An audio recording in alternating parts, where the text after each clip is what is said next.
Bien, bonjour à tous. Nous avons aujourd'hui le grand plaisir de recevoir Jean-Luc Demarty, qui est l'ancien directeur général du commerce de la Commission européenne, fonction qu'il a exercée de 2011 à 2019. Au cours de cette période, M. Demarty eut notamment le mérite de renforcer les instruments commerciaux unilatéraux de l'Union européenne et de tenir une ligne ferme face aux États-Unis lors du premier mandat de Donald Trump. Jean-Luc Demarty a aussi été un des Français les plus hauts gradés au sein de la Commission, qu'il a rejointe en 1988 comme conseiller du président Jacques Delors. Il a aussi exercé les fonctions de directeur général adjoint et de directeur général de l'agriculture de 2000 à 2010. Avec lui, aujourd'hui, nous allons parler de la guerre commerciale menée par l'administration Trump, de ses suites et de la façon dont l'Union européenne peut se défendre. En conclusion, nous aborderons la question de l'avenir du système commercial multilatéral. Avant de commencer cet entretien, j'aimerais attirer l'attention du public sur un excellent article qu'a écrit Jean-Luc Demarty dans la revue Commentaire qui est paru la semaine dernière. Alors, Monsieur Demarty, merci d'être avec nous aujourd'hui. Je voudrais commencer notre entretien en vous posant deux questions sur les motivations de l'administration Trump en matière commerciale. Nous voyons bien qu'au cours de ce deuxième mandat, Donald Trump s'affirme toujours comme étant très protectionniste. Est-ce que vous êtes toutefois surpris par le séquençage et l'ampleur des mesures qu'il a actées depuis le printemps dernier? Qu'est-ce qui vous frappe le plus dans ce qu'il a décidé? Et est-ce que vous pouvez nous parler un petit peu de l'écosystème en matière de décision commerciale aux États-Unis? Qui tient finalement la corde? D'abord, merci de m'inviter. En réalité, les objectifs de Donald Trump sont connus et d'une certaine manière peuvent être légitimes. Réindustrialiser les États-Unis, un, et deux, corriger la balance commerciale. Le principal problème, c'est que les instruments utilisés n'ont aucune chance d'atteindre ces objectifs. Les tarifs n'ont jamais contribué à une réindustrialisation, vont plutôt pénaliser les industries utilisatrices. On l'a vu déjà dans le passé, et on sait que les déséquilibres commerciaux sont d'abord dus à des déséquilibres macroéconomiques et que les tarifs n'ont pratiquement aucun impact sur les déficits globaux. Ils peuvent avoir un impact sur les déficits bilatéraux ou les excédents bilatéraux, mais pas du tout sur les déficits globaux. Donc ceci étant dit, ça ne marche pas, et en plus, c'est une violation grossière de tous les engagements des États-Unis internationaux, à la fois multilatéraux et bilatéraux, pour ceux qui ont un accord de libre-échange avec eux. Voilà déjà, ceci étant posé.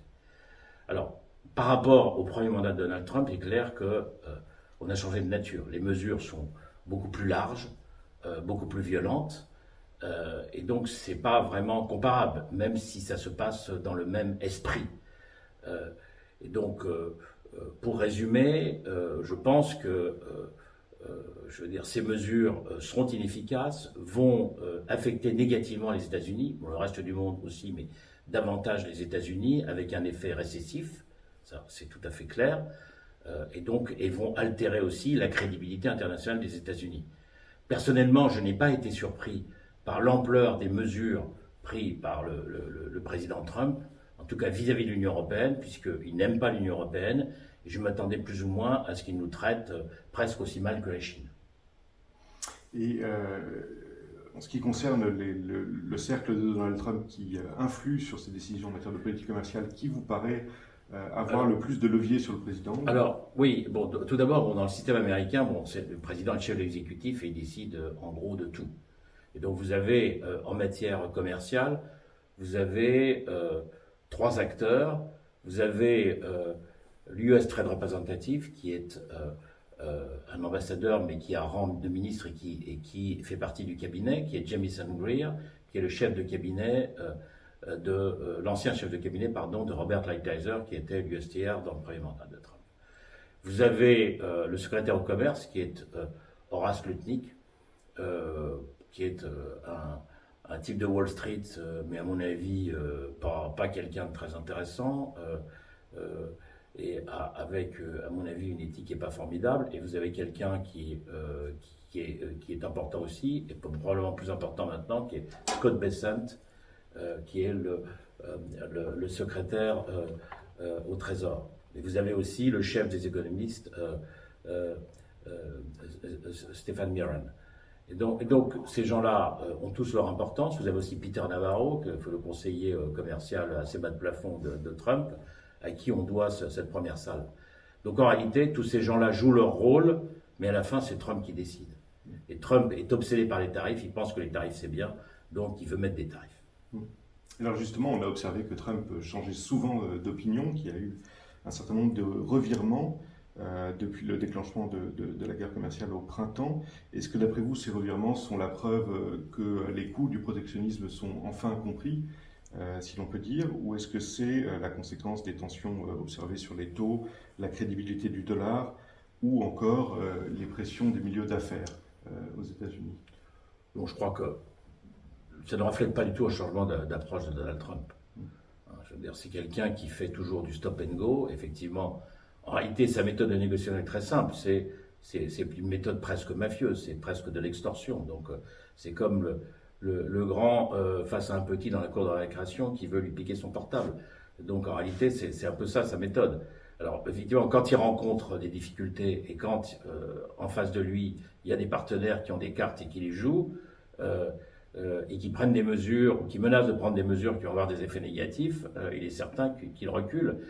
La seule chose qui compte pour lui, c'est la réaction domestique aux États-Unis, que ce soit de l'opinion publique ou du business. C'est la seule chose qui peut le faire reculer.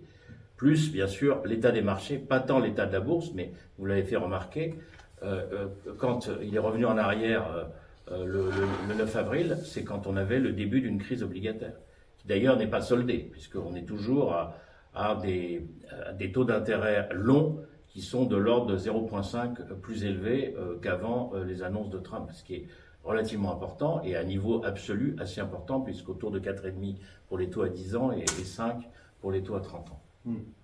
Et avec un dollar qui décroche aussi. Avec un dollar qui décroche, en réalité, on n'a jamais vu ça d'ailleurs. Je veux dire, quand les taux d'intérêt montent, le dollar monte. Et là, le dollar baisse, ce qui est un signe de baisse de la confiance dans le dollar et dans les États-Unis, avec leur déficit énorme, qui ne posait pas de problème jusqu'ici parce qu'il y avait une grande confiance dans le dollar. Donc c'est certain que c'est un problème très sérieux. Sans aucun doute.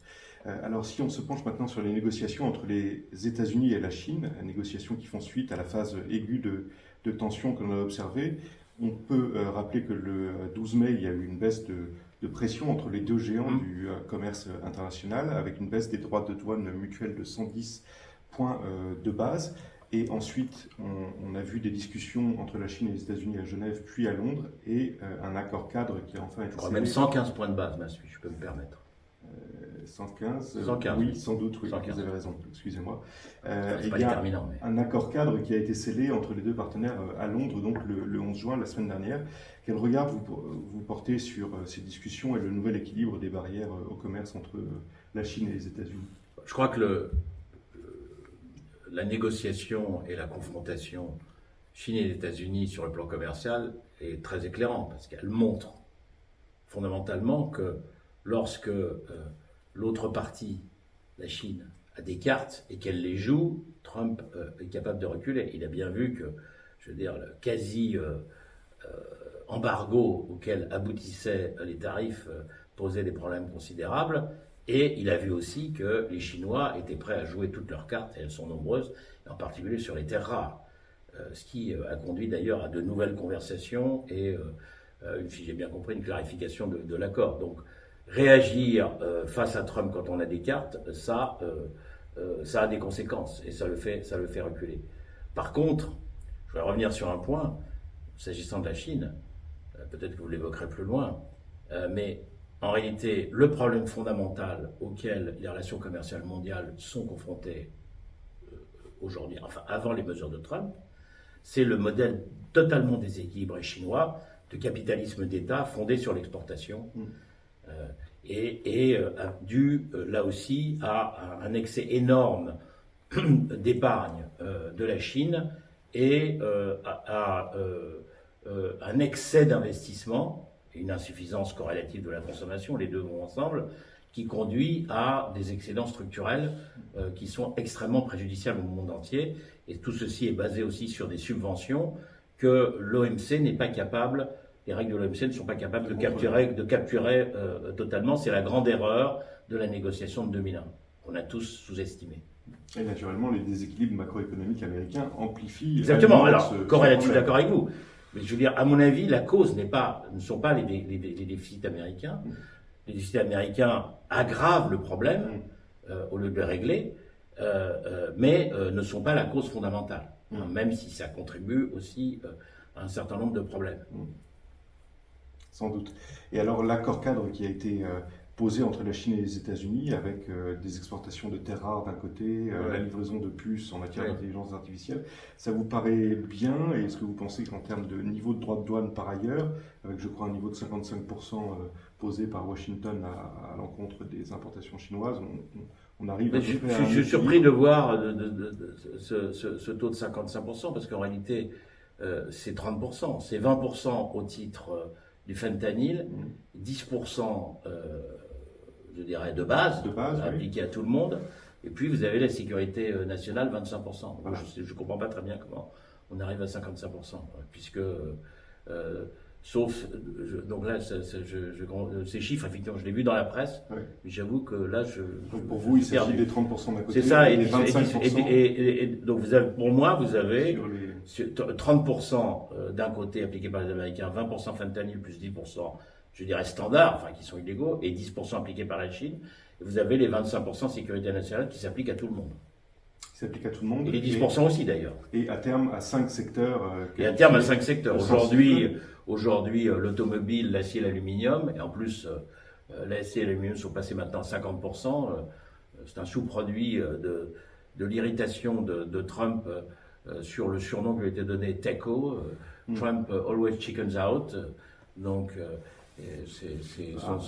il a été vexé, donc il a rajouté 25% sur l'acier et l'aluminium. C'est pas plus compliqué que ça. Je ne sais pas si la journaliste du Financial Times a eu raison de sortir cet acronyme, parce que ça n'a fait qu'exciter.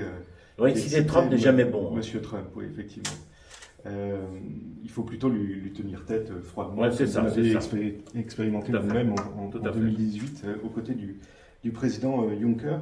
Alors, si on se tourne maintenant sur les tensions entre les États-Unis et l'Europe, d'abord, pour revenir au premier développement, quelle est votre analyse de la qualité de la réaction européenne aux premières agressivités de Washington à son encontre?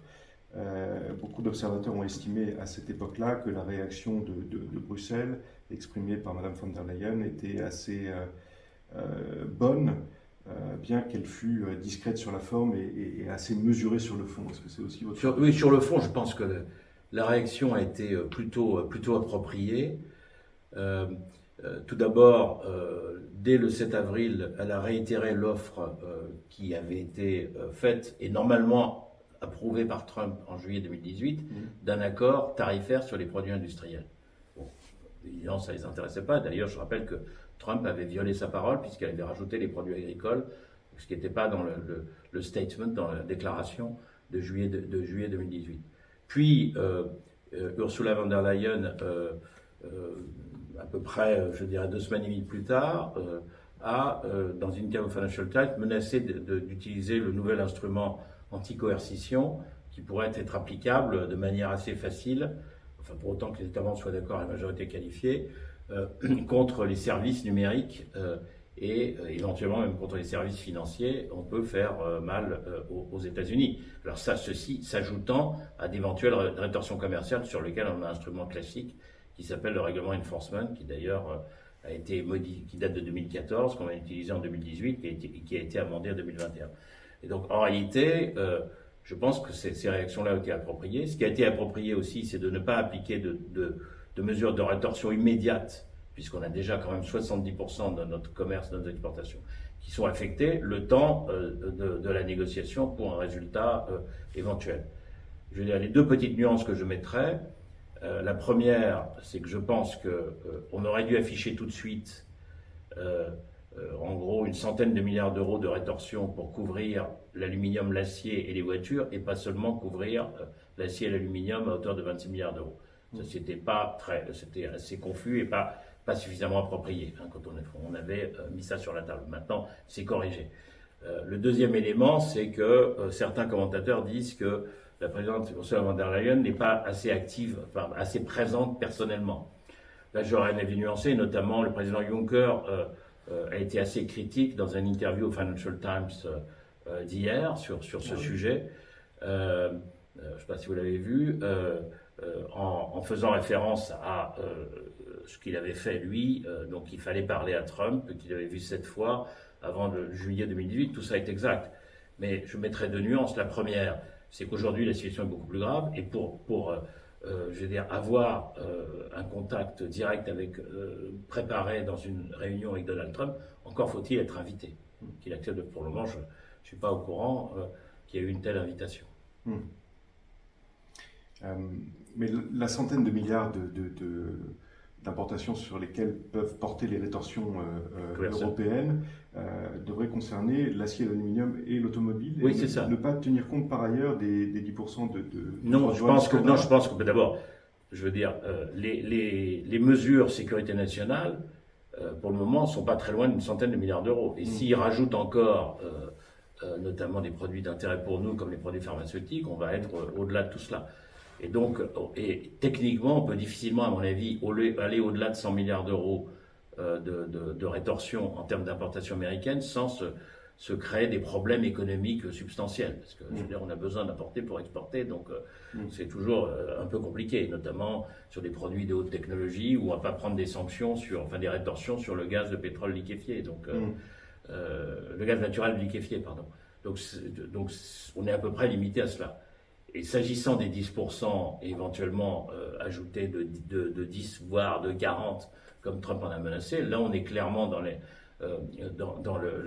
coercition, et on n'a plus tellement de tarifs, je dirais, de stock d'importation sur lesquels appliquer des tarifs supplémentaires, et c'est là qu'il faut taper sur les services. Et je rappelle que les Américains ont un très très gros excédent en services avec nous. Et donc on peut très bien taper sur des services numériques, privilégier ceux qui ne sont pas indispensables aux entreprises. Alors on va y revenir si vous le voulez bien, pardon. Mais avant ça, j'aimerais que vous reveniez sur les trois pistes, si j'ose dire, théoriques que vous avez posées comme modalité de sortie de crise entre l'Union européenne et les États-Unis. Vous avez dit que la négociation puis la conclusion d'une zone de libre-échange était impensable, voire en fait impossible, ce sont vos mots, mais que des améliorations plus limitées étaient envisageables sans être très crédibles. Alors quelles sont ces améliorations possibles? Est-ce que vous pouvez revenir dessus? Alors sur la zone de libre-échange ambitieuse, pourquoi c'est pas possible? Parce que tout simplement on l'a tenté. J'étais très favorable à cela, j'ai conduit moi-même la négociation pour arriver nulle part. Tout ça pourquoi? Parce que même dans une administration normale, le système politique américain ne permet pas des concessions croisées entre les différents silos de la négociation, comme dans une négociation normale entre égaux. Tout simplement pourquoi? À cause du Congrès américain, vous avez un certain nombre de sénateurs ou de membres de la Chambre qui sont obsédés par un produit, et donc qui veulent des concessions sur ce produit, qui sont très offensifs et qui ne vont jamais comprendre qu'il y a du give and take à faire. Et le deuxième élément, ce sont les États fédérés qui, eux, ont beaucoup de compétences en matière de services et de marchés publics, et donc qui sont un obstacle à la conclusion de négociations. Et donc c'est strictement impossible, puisqu'on l'a essayé de le faire pendant 4 ans et qu'on est arrivé à peu près nulle part. Il y avait aussi un projet ambitieux de normes communes pour les nouveaux produits et de reconnaissance mutuelle, et c'était pour éviter de laisser à la Chine le leadership en la matière. Et en réalité, ce qu'on a vu, c'est que les Américains n'avaient aucune intention de nous donner cette équivalence. Ils voulaient être reconnus, que leurs normes soient reconnues comme normes internationales sur notre marché, mais ils n'avaient aucune intention de reconnaître les nôtres. Donc ça ne peut pas marcher. Alors ce qui peut marcher, ce sont des accords tarifaires, uniquement tarifaires, qui d'ailleurs formellement sont juridiquement des accords de libre-échange, même si c'est limité aux produits industriels. Et là, il y a deux options. Soit les tarifs industriels seuls, ça ne marchera pas, on a déjà expérimenté. Soit on rajoute les produits agricoles. Pour nous, c'est très difficile, mais ça peut marcher si on exclut les produits sensibles de part et d'autre. Très sensibles. On en a. Le bœuf. Les viandes en général. Le sucre. Il y a des années pour nous, et le bioéthanol pour nous. Et du côté américain, le sucre, les produits du sucre, la plupart des produits laitiers et aussi le tabac. Mais je veux dire, c'est tout à fait rationnel.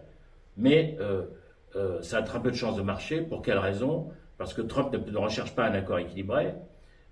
Et d'autre part, il ne va jamais renoncer, à mon avis, à ces 10% de droits supplémentaires qui s'appliquent à tout le monde, comme on a vu dans sa négociation avec le Royaume-Uni. Donc ça a très très peu de chances de marcher, même si c'est logique.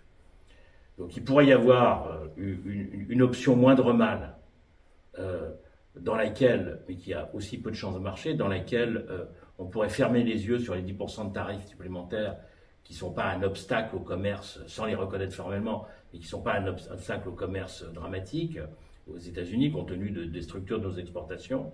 Et puis, mais à condition qu'on puisse exporter au moins dans les secteurs sécurité nationale, à droit nul, au moins pour des contingents tarifaires. Mais là, je ne suis pas certain non plus que ça puisse marcher. Et en plus, comme on l'a vu avec le Royaume-Uni, les États-Unis, pour le prix de ce genre de choses, et les Britanniques ont même accepté 10% à l'intérieur du contingent tarifaire sur les automobiles, ce qui est quand même un peu fort de café, alors que le taux normal est de 2,5. Et deuxièmement, ils ont fait des concessions. Donc jamais, je veux dire, le genre de package que je décris, moindre mal, qui est vraiment pas beau, mais qui serait mieux qu'une guerre commerciale totale, je veux dire, je doute fort que les États-Unis l'acceptent. J'adorerais être surpris, mais on verra ce que tout ça va donner d'ici le 9. Néanmoins, dans votre article, dans le commentaire dont je recommande la lecture, vous appelez de vos voeux un essai en ce sens de la Commission. Bien sûr. Mais d'ailleurs, c'est ce qu'ils sont en train de discuter, à mon avis. C'est les différentes approches qu'ils sont en train de discuter. Je ne dis pas qu'il ne faut pas discuter, je dis qu'un accord est préférable, et je dis simplement que les différents scénarios d'accord qui seraient à peu près valables pour nous, même si c'est légèrement déséquilibré, ont très peu de chances, je dirais, de recueillir l'accord de Trump. Alors justement, si on se focalise sur la négociation, les discussions qui sont en cours entre les États-Unis et Washington, compte tenu de la menace de l'usage de l'instrument anti-coercition et des sanctions fortes sur les secteurs numériques et financiers, comment est-ce que vous voyez la zone d'atterrissage entre Washington et Bruxelles avant la date couperet du 9 juillet? Tout d'abord, vous voulez dire sur quel type de mesures pourraient être prises en matière de services? C'est ça que vous voulez dire Non, ça on pourra y revenir, mais sur les caractéristiques d'un accord entre Washington et Bruxelles. L'accord, j'ai différentes pistes d'accord, je vous les ai décrites. Je n'ai pas grand-chose à ajouter. Est-ce qu'il n'y a pas d'autres choses comme l'achat du gaz naturel? Oui, si, bien sûr, mais ça peut faire partie du paquet, bien entendu. Ouais, mais ça, bien entendu. Achat de gaz naturel, bien entendu.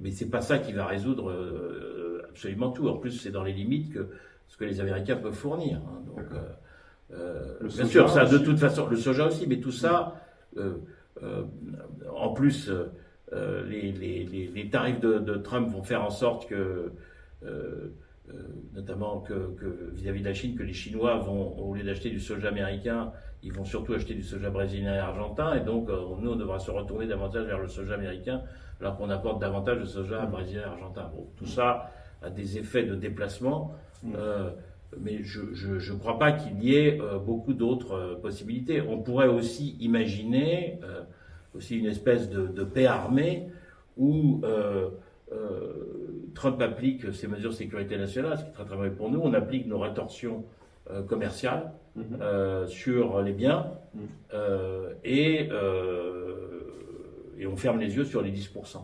Mais ça a très peu de chances de marcher parce que si on prend des rétorsions, à mon avis, Trump va pas se contenter des 10%, il va rajouter encore 10, 20 ou 30% de plus. Et là, il faudra à ce moment-là déclencher l'anti-coercition. Alors, si on se focalise pour le coup sur l'instrument anti-coercition, est-ce que vous pouvez expliciter un petit peu ce que vous avez en tête lorsque vous indiquez qu'il faut cibler le numérique et la finance? Oui, c'est-à-dire qu'il faut éviter les services qui sont très importants pour les entreprises. Mais par exemple, tout ce qui est Twitter X, pas indispensable.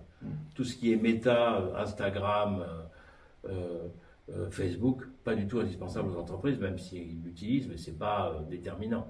Par contre, effectivement, Microsoft, LinkedIn c'est moins important, mais bon, il n'y a pas de raison plus de pénaliser, et il y a Google et Apple Mais là, on a besoin de leurs services, mais ils ont localisé beaucoup de leur propriété intellectuelle en Europe, et on peut très bien taxer leur propriété intellectuelle en Europe. Très bien. Alors, si on se tourne maintenant... Et il y a vers- Netflix aussi, j'ai oublié Bien Netflix. sûr. Netflix, Oui. c'est facile. Alors là, pour le coup, ce sera peut-être moins populaire que Ah mais de toute façon, il y a toujours, Twitter. enfin je veux dire, quand on veut se défendre, il y a toujours des conséquences. Hein. Je veux Bien dire, sûr. c'est clair que les rétorsions, quelles qu'elles soient, ont pour objectif de créer des difficultés aux États-Unis sur leur marché. Ouais. Mais bien entendu, ça crée aussi des difficultés pour nous, qui sont moindres. Et donc l'objectif, c'est d'accroître les effets négatifs des tarifs de Trump sur les États-Unis, de telle sorte que les effets à la fois économiques sur l'opinion publique et sur le business, les patrons de la tech ou les patrons de Wall Street réagissent et disent ça suffit. Très bien. Si on se tourne maintenant vers la politique commerciale européenne comme une modalité de réponse à la crise, il paraît évident en effet que l'Union européenne a tout intérêt à continuer de négocier les accords de libre-échange de par le monde. Elle a repris des négociations avec l'Inde, elle continue celle avec l'Australie, avec la Thaïlande, elle engage des discussions avec les Émirats. Est-ce que tout ceci va dans le bon sens selon vous? Bon, ça allait déjà dans le bon sens avant, mais ça va encore plus dans le bon sens aujourd'hui, puisque à partir du moment où le marché américain va être plus difficile, c'est normal de rechercher d'autres marchés. Rappelons que les États-Unis ne font que 13% des échanges commerciaux. Et donc, on reste dans la logique de développement d'accords de libre-échange bilatéraux avec les pays développés et les pays émergents. Il est tout à fait logique de poursuivre cette approche encore bien davantage. Et bien entendu, il y a une urgence qui est aussi de ratifier l'accord Mercosur qui sera probablement mis sur la table dans les prochaines semaines par la Commission européenne pour d'abord approbation par le Conseil à la majorité qualifiée. Je pense qu'il y aura la majorité qualifiée.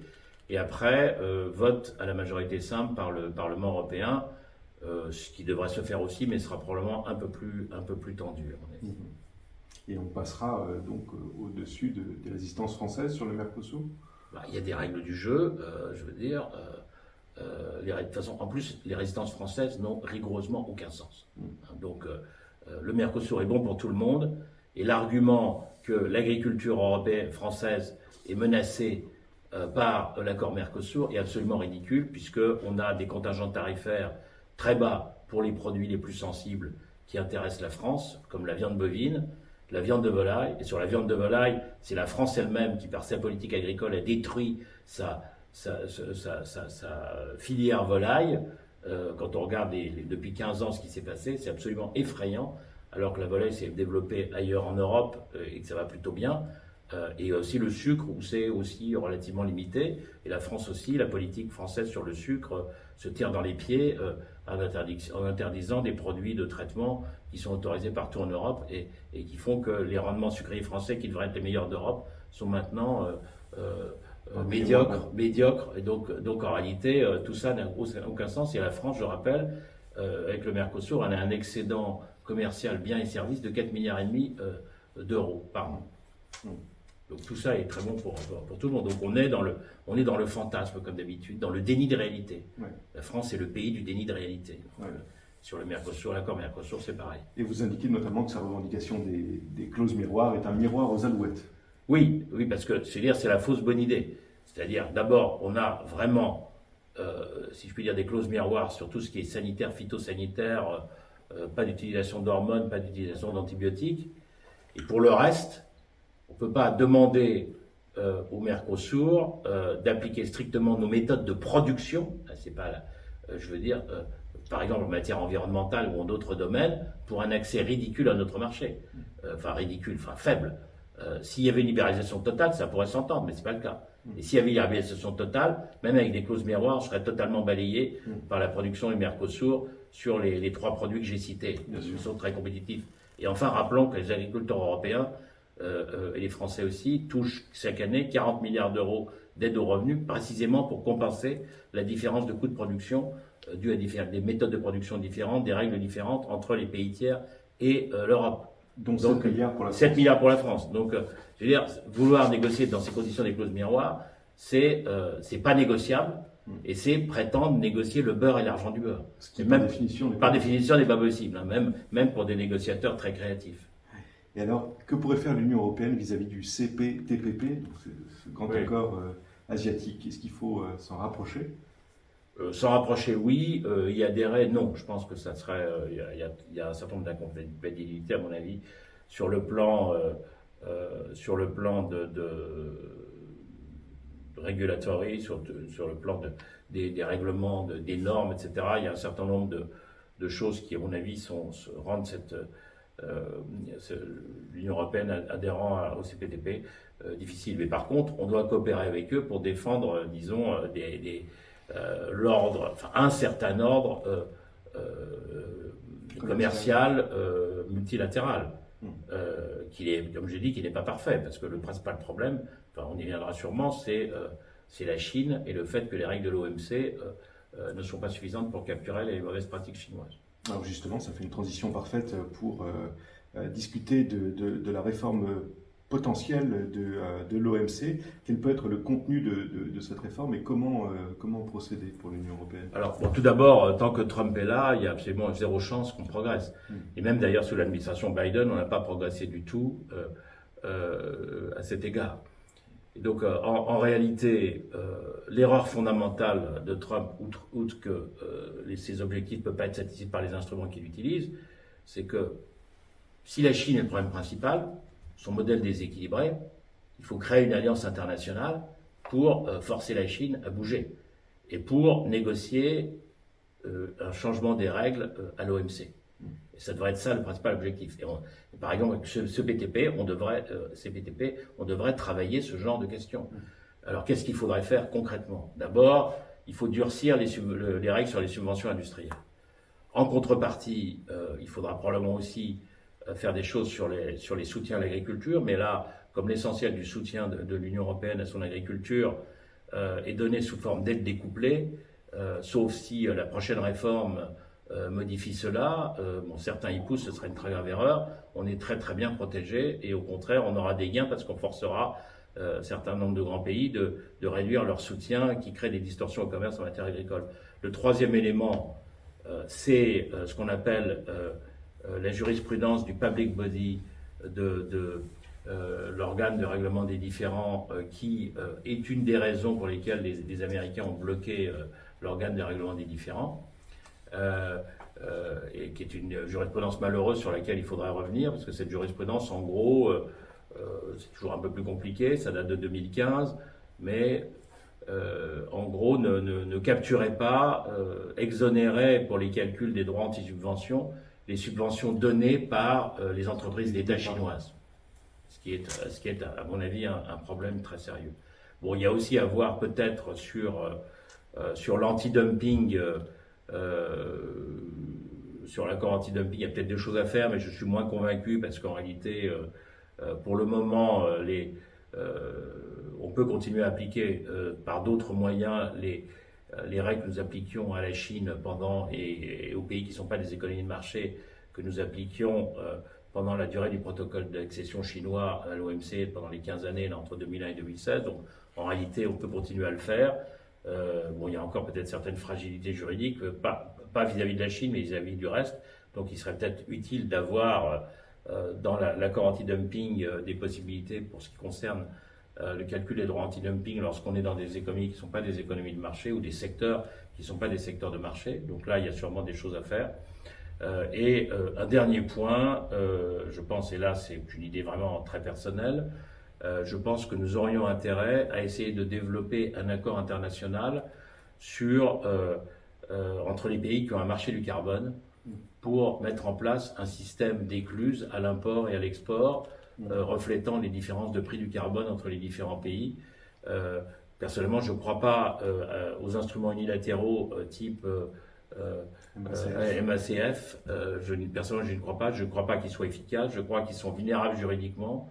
Et plus on essaiera de les assouplir et de corriger aussi les effets négatifs à l'exportation, plus ils seront vulnérables juridiquement.